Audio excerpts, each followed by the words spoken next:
So I'm writing this a day after I finished KCD2's story after 220 hours. But I'm probably gonna post this maybe once the game is more than a month old or something. Simply because I want to talk about Markvart's monologue when Henry decides to pay him a visit. Because you see, while I was watching that cutscene, my jaw dropped and my eyes widened when Markvart told Henry that he remembers Henry's parents and all the other people he has killed. It was this moment. Aren't you that boy who ran away from us? So those were my parents.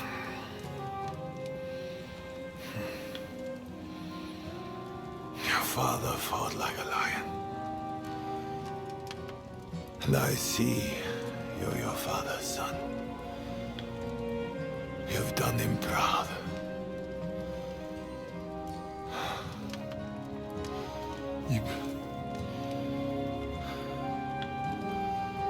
You remember them? Oh yeah. I remember everyone I killed. That's not an everyday thing. Don't you?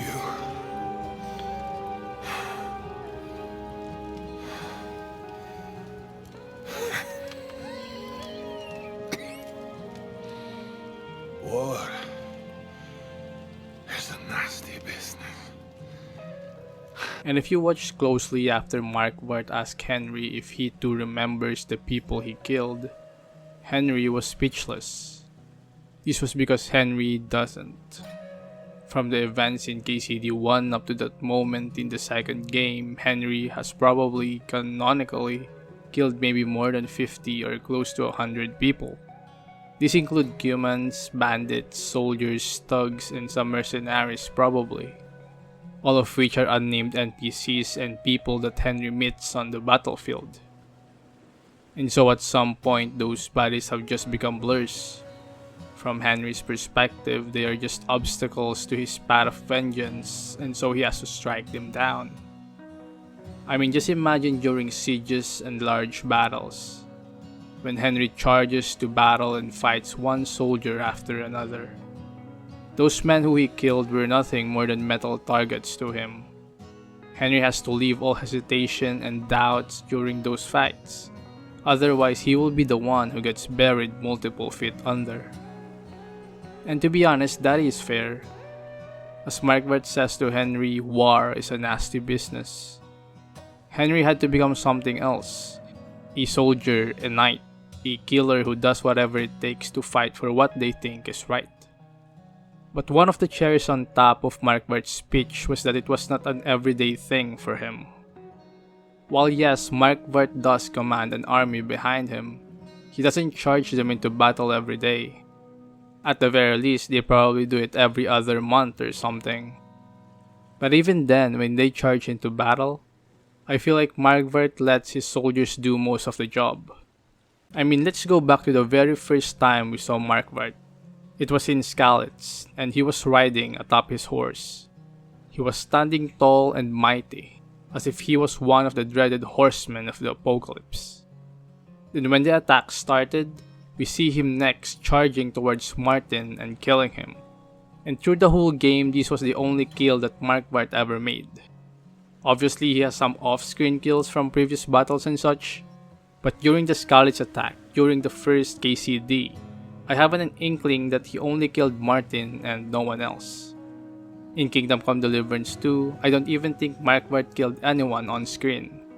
I could be wrong, but I don't really remember him going into fights and killing anyone. I mean, he did order the use of the Finger of God, but again, it was an indirect kill. I'm not saying he's not accountable, but just that to him, he remembers everyone he kills personally. What's more is that he openly speaks of regret during his monologue. He apologized to Henry, to God, and probably to the others that he had to kill, seek, and destroy. But you murdered mine. Yes. And for that I apologize to you. And to God. I fought for what I believed in. And behind all this, behind the flourishing armor, the mighty posturing, dreadful steeds, and fearsome army, Markvart admits that he was just a man with a family, that he did all the things he did to safeguard their future, that he became a commander of war and death to ensure that he and his family is in the good graces of the next king. And so compared to Henry, Markvart was just some commander doing what he was told by a ruthless king. He never had vile intentions, no dreams of absolute power or eternal riches. All he ever wanted was a safe future for the ones he loved. As for Henry, however, the events in Skalitz turned him into nothing more than a man seeking revenge. He wanted to kill Istvan, Markvart, and if the opportunity arose, Sigismund probably. And in the process, he became a harbinger of death. This is why in some way I feel like the random encounter with death in the game was so fitting for Henry's story. Since after he left Skalitz, death has been a very close companion. So by the end, if you count the dead bodies and the reason for one's action, Henry is the better monster between him and Markvart. And yeah, he and we the players saw Markvart as the devil since KCD 1. But Markvart's last monologue was, for me at least, the perfect encounter between Henry and him to finally show both perspective. I mean, thinking about it, a boss fight would have been boring and probably unsatisfying since by the endgame, you likely kill him in 2 or 3 hits. So a scene where he is at the mercy of Henry's blade was just the perfect conclusion to the 7-year-old tension between the two. And you see, I realized all this during that cutscene. Right after Markvart asked Henry if he remembers the people he killed too. Which is why during the first time I played through this mission, I spared Markvart.